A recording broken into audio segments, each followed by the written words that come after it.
अस्सलामुअलैकुम स्टूडेंट। हमारे पास आज जो लॉजिकल रीजनिंग का क्वेश्चन दिया गया है वो स्टेटमेंट और कंक्लूजन से रिलेटेड है। यानी कि इस क्वेश्चन में स्टेटमेंट दिया गया है और हमें ये बताना है कि कंक्लूजन 1 और कंक्लूजन 2 में से कौन सी कंक्लूजन सही है हमारी स्टेटमेंट के हिसाब से। तो आइए इस क्वेश्चन को सॉल्व करते हैं। इस तरीके के क्वेश्चंस में सबसे पहले हम स्टेटमेंट को अलग से अपने पास लिख लेंगे, जो कि कुछ इस तरीके से है। At last I C the light, यानी कि आखिरकार मुझे रोशनी दिख गई।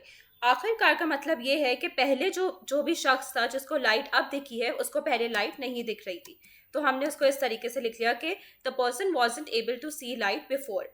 उसके बाद जो नेक्स्ट क्लॉज है उसके हिसाब से हमें ये पता लगता है कि जो है वो उसमें शख्स ने हमें ये नहीं बताया कि उसको लाइट पहले क्यों नहीं दिख रही थी, यानी कि cause of not seeing light before is not mention.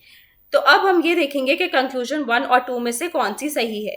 Conclusion 1 हमारे पास जो है वो ये बोल रही है कि I could not C the light before. तो हमने एक कंक्लूजन तो ये ड्रॉ वाकई की है कि हाँ, जो पर्सन है ही wasn't able to see the light before, यानी कि कंक्लूजन 1 सही है।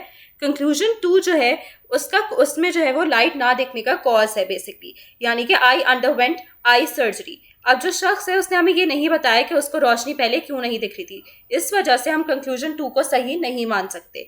तो इसका जवाब जो है वो ये होगा कि conclusion 1 is right and conclusion 2 is wrong. आइए देखते हैं यही इसका सही जवाब है या नहीं। हमने अभी देखा कि इसका जवाब जो है वो ओनली कंक्लूजन 1 इज वैलिड है, तो आइए इस पर क्लिक करते हैं। यही इसका सही जवाब है। Thank you.